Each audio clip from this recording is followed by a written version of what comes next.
Hey guys, welcome back to another episode of an Aussie farming in the Philippines. G'day bastards, how are ya? Well, still waiting on the drive belt for Big Red, and we've tried a couple of options, but it's just not working at the moment. So we have to wait for the McCoy to come. Papa did get us one when it broke many fucking years ago, but the trouble was it had the right length, but the thickness was wrong. Okay, and that's the problem. Where it should be like this one here, the tethered one. So it didn't work. So we're not sending Papa into town again to get any more. So we're going to wait until one of our subscribers is going to send us one. And he said, I got a Kevlar, mate. Send you a Kevlar. I said, oh, you fucking beauty, mate. They'll save me fucking e-begging. I tell you, mate, thank you very much. I really appreciate that. Oh, talk about fucking soft e-begging. I noticed the expat forums. Remember, I put out a end screen from the expat forums where they what they called Colorado Farmer, and that was part 1. Now I don't know if there really is a part 2 by Colorado Farmer. I don't know, but I tell you, the panic that part 1 caused the fat failing farmer in Bohol, the panic it caused him, and he had to even make out a video where he showed half of the emails, only half of the emails. The other half of the emails he didn't show.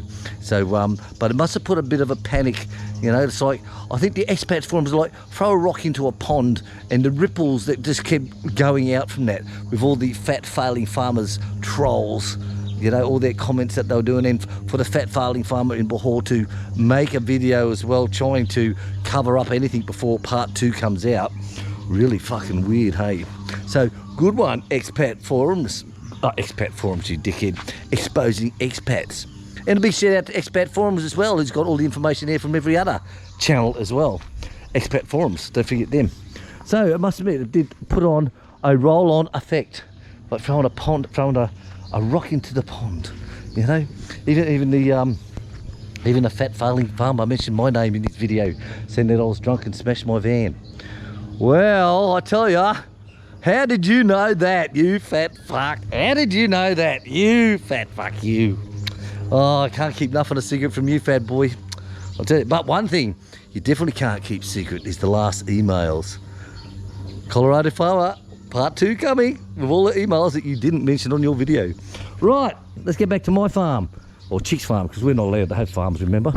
Right, so, because Big Red's down, I've got Little Red out. Now, Little Red hasn't been used in years, and I mean years, you know. The front axle's fucked on it. He's a good e-begging, ain't you? Hey, I should leave it in the chicken house like the failing fat farmer on Bohol. So, I've repaired this thing so many times. The self-propel's gone on it. All that's gone. That's the first thing that goes, is the self-propel, because it's only shit. And there was other parts in there that always breaking that I had to replace. Always had to replace.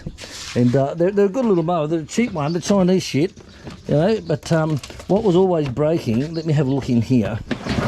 What was always breaking was these things here. Now normally these are cast, right? These go onto the bottom, your blade bolts onto these, and you have a split pin here, what do you call it, a brake pin. And when that hits something bad, a shear pin, that will actually shear off, and it doesn't damage anything. And all you do is put a new one inside there. But normally that's aluminium, and this is cast steel. But here it's back to front. This is cast, and the pin is steel, and this is what breaks. Now these things weren't cheap. They're 800 peso each, and I've gone through at least half a dozen of these, and I've still got 2 spares there just in case. That's how fucking bad it was. But once we got Big Red, then no, we're okay. So Little Red hasn't been used in fucking years, guys. Look at all the rust on it. But I put some fuel in her. I checked the oil, and took me 3 pulls to get her going. Oh, 3 pulls, that sounds to be someone, doesn't it, eh? So it took three pulls to get it going, and off she went. And so I've just cut down through here, and I've cut down through here. There's got a little dog inside, so I can go to the front. So it stinks of stale fuel, because it hasn't been used in that long. So the fuel that was in the carburetor is stale, of course, and it stinks like hell. So I've opened up the front and drained what I could out of it. But like I said, that pungent smell is still in the air. So what I'm doing is just around the house area here.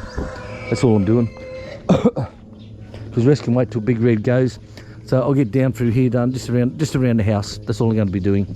Yeah, because this ain't self-propelled, you got to push it. And they're only cheap now, like, I think we bought them for about 7 grand or something like that. I've seen them now down to even 5 grand as well. So they must be as dirt fucking cheap. You know, like you get the Honda ones where you're paying 25,000-30,000 for them. You know, peso. But you don't need the big Honda. And the big Honda ones, we had them when I was the fire expert. That'll fuck the trolls up, won't it? When I was the fire expert over in Vietnam, their big admin area of the plant was huge, and I mean huge. And they had the Honda self-propelled, and they had 2. It was all done by women. They used to do all the mowing. And they would have about, what would they have? I think that they had about 3 or 4 of these self-propels, and 2 girls behind it pushing it, trying to steer it, keep it on track.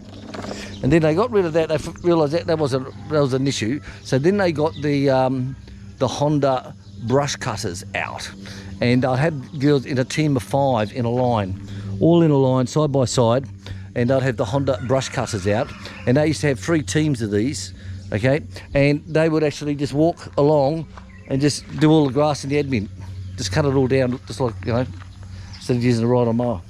And now I asked the question, I said, why aren't they using fucking mowers to do all that? You know what I mean? And they're going, oh no, because it's a gas plant, oil plant, you know, plant.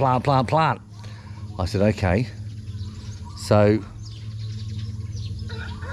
why don't they have battery operated? Huh?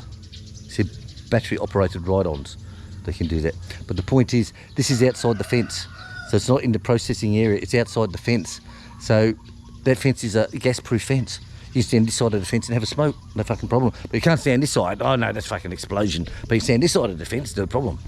But they used to have these girls and they'd just go through the whole area with brush cutters. Fucking weird shit, eh? You know, like think outside the box, work smarter, not fucking harder. You know, you get electric ride-ons, you get electric mowers, you get all this shit nowadays. Oh, fuck my dog, seriously.